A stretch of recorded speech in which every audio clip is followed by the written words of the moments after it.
மத்திய அரசின் வரி வருவாயில் மாநிலங்களுக்கு 50% நிதி பகிர்வு அளிக்க வேண்டும் என்று முதலமைச்சர் மு க ஸ்டாலின் வலியுறுத்தியுள்ளார்.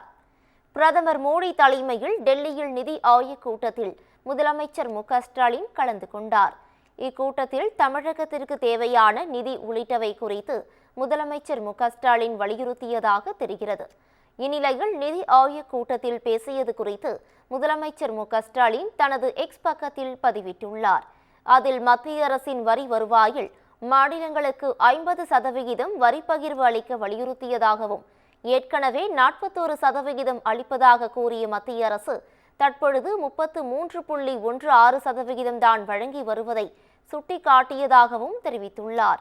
கங்கையைப் போல காவிரி, வைகை, தாமிரபரணி ஆறுகளை தூய்மைப்படுத்த நடவடிக்கை எடுக்க வேண்டும் என்றும், அந்த திட்டங்களுக்கு ஆங்கிலத்தில் பெயர் வைக்க வேண்டும் என்றும் முதலமைச்சர் வலியுறுத்தியுள்ளார்.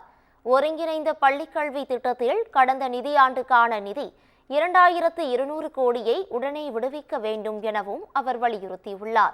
மேலும் தமிழ்நாடு இந்தியாவிலேயே மிகவும் நகரமயமாக்கப்பட்ட மாநிலமாக இருப்பதால் அர்ப்பணிப்புள்ள நகர்ப்புற மாற்றப் பணியின் அவசியத்தை வலியுறுத்தியதாகவும் முதலமைச்சர் மு க ஸ்டாலின் தெரிவித்துள்ளார்.